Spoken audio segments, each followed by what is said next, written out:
So the next participant is Calum. The fall of Edin Kasum.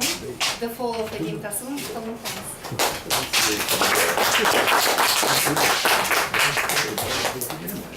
Hello, Toastmasters. I want to get you acquainted with a guy called Edin Kasum. And this is the meanest guy you can imagine. Mean, ugly, fat with a belly and a dirty beard.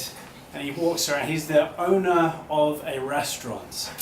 He's a middle-aged, very arrogant man from Serbia. And for some reason he always walks around with a mop in his hand because he's obsessed with cleaning. He likes to wave it at people. In his restaurant there's a member of staff called Michelangelo. Not like the Ninja Turtle, just Michelangelo. And he's a waiter. And Edin likes to boss him around. And this restaurant's been running for a while. Michelangelo's been working there for a while. And Edin decides that he's going to host his own birthday party inside this restaurant. So he opens it late and he gets Michelangelo to work there. And he drinks and he drinks and he drinks and he carries on with a champagne bottle like this and a mop like this, waving it, drinking. And then sometimes he puts the mop down and rubs his belly like alcoholic Buddha. And then he picks the mop back up again. And this went on for quite a while. And then a song comes on across the stereo system. And it's Christina Aguilera, Ain't No Other Man. And Edin decides that he's going to dance because he's so drunk he decides he's going to dance. And so he jumps up on top of the bar where Michelangelo is cleaning as he's been told to do.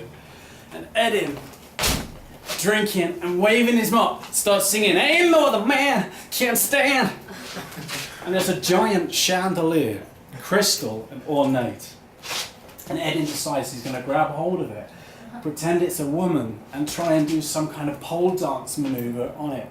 Michelangelo says, you probably shouldn't do that. And Edin says, shut up, clean the floor, ain't no other man, can't stand. He takes his champagne bottle and he throws it across the room and it smashes at the bottom of the table. And luckily that saves the chandelier, but Michelangelo has to clean it all up.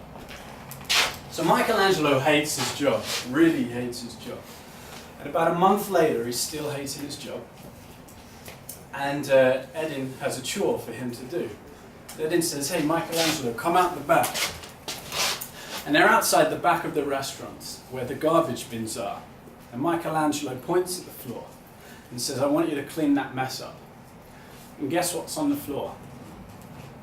That is a dead or a dying bird with a broken wing, still squawking. Edin takes his broom and he pokes it and then he says, clean that up. So Michelangelo, thinking, I hate my job, takes it up like that and puts it in a bin. And as it falls to the bottom of the bin, it squawks one last time. And there's a puff of feathers that go up like a little mushroom cloud.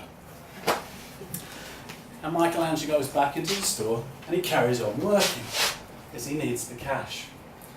So he carries on working, he carries on working, he carries on working, doing his job. And then Edin, as Michelangelo is taking a pizza out of the kitchen to the customers, Edin decides, I'm going to take my broom and I'm going to poke him one last time. Come on, Ninja Turtle, deliver that pizza. Come on, you're delivering it too slow.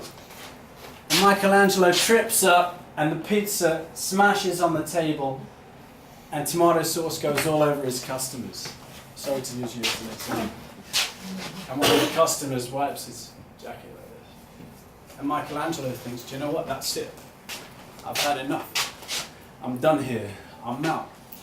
And he turns around, and for once in his life, he picks up the courage, and he says to Edin, Edin, I hate your restaurant, you're fat, you look like Buddha, you're an alcoholic, and I quit. And he walks straight out. And let me tell you, 2 years from that, I know Michelangelo, And he went on with the courage that he gained from that event, and he started his own restaurant. And now it's doing really well, and it's a big success. And Edin, his restaurant's still mediocre, and he still makes his staff poke birds outside the garbage cans. Thank you.